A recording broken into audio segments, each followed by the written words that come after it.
अब आपके पास एक क्वेश्चन है वेरी शॉर्ट में से, जो आपको मैं एक सैंपल पेपर दे रहा हूं, उस सैंपल पेपर से ये वेरी शॉर्ट का फर्स्ट क्वेश्चन है, ध्यान से समझना।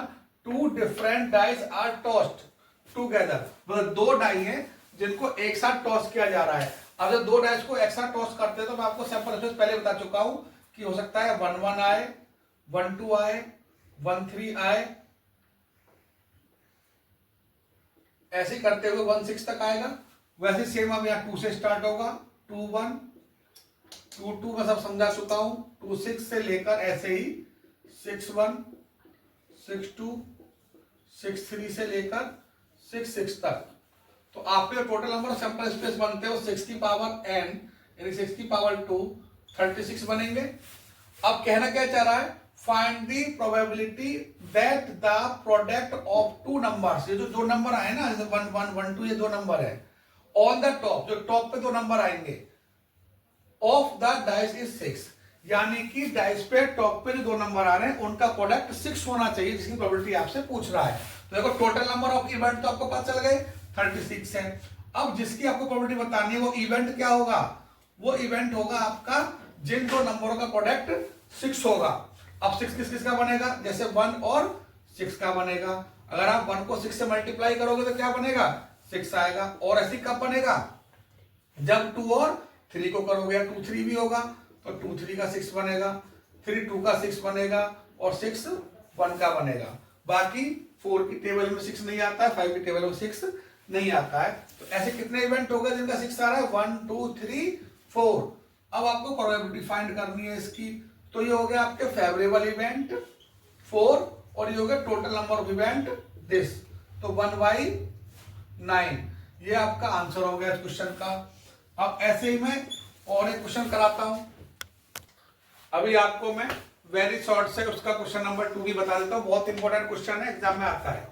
Find the probability of choosing a non perfect square between 2 and 100, मतलब 2 और 100 के बीच में आपसे पूछ रहा है नॉन परफेक्ट। देखो क्वेश्चन कई बार क्या आता है, परफेक्ट स्क्वायर बताओ इनके बीच में, पर क्वेश्चन पूछ लिया गया नॉन परफेक्ट, तो आप पहले परफेक्ट की प्रोबेबिलिटी निकाल दो।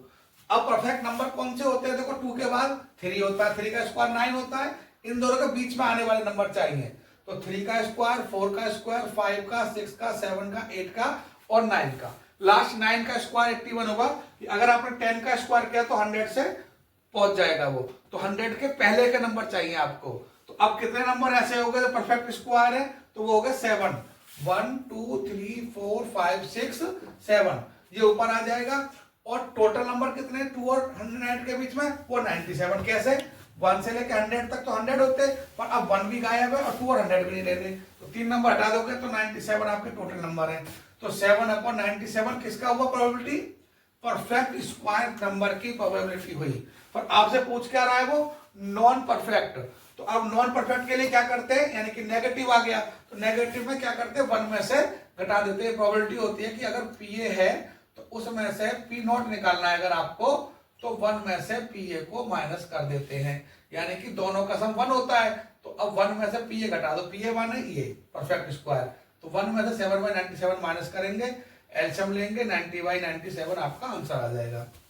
ऐसे ही शॉर्ट क्वेश्चंस में से भी क्वेश्चन करा देता हूं, पेपर में से ही करा रहा हूं मैं आपको, जो पेपर अटैच करने वाला हूं इसमें वीडियो में। क्वेश्चन नंबर 2 है उसका, a card is drawn at random from a well shuffled pack of 52 cards, यानी कि 52 कार्ड्स है आपके पास, उनमें से आपको एक कार्ड निकालना है। Find the probability of getting a red king, probability किसकी पूछ रहा है, वो रेड किंग की। अब पहले बताओ हमारे पास किंग कितने होते हैं, 4। अब 4 में से 2 रेड होते हैं, 2 ब्लैक होते हैं, ये मैं आपको पिछली वीडियो में समझा चुका हूं। तो एक रेड किंग कितना हो गया, 2 हो गए। टोटल कार्ड कितने हैं, 52। प्रोबेबिलिटी कैसे निकालोगे रेड किंग की, ये हो गया फेवरेबल, ये टोटल, तो फेवरेबल अपॉन टोटल, और अपना 2 से डिवाइड करोगे तो 1/26, ये आपका आंसर है। एक क्वीन और जैक की प्रोबेबिलिटी पूछ रहा है सेकंड पार्ट में। अब क्वीन और का मतलब क्या है, या तो क्वीन आए या जैक आए, तो आपके दोनों की मिक्स प्रोबेबिलिटी आपको बतानी पड़ेगी। तो क्वीन और जैक में क्वीन 4 होती है, जैक 4 होते हैं, तो 8 हो गए, कि कोई सा भी आ सकता है। तो चांस कितने हो गए, दोनों के हो गए 8। टोटल कितने होते हैं कार्ड, 52, तो क्वीन और जैक की प्रोबेबिलिटी होगी 8/52, अगर 4 से डिवाइड करो 2/13, ये आंसर है। अब ऐसे ही आपको एक मैं पेपर अटैच कर रहा हूं, बाकी मैं चैप्टर आपको इससे पहले वीडियो में समझा चुका हूं और एक सैंपल पेपर आपको दे रहा हूं, इससे बाहर प्रोबेबिलिटी में नहीं आने वाला है, यही कर जाना। Thank you.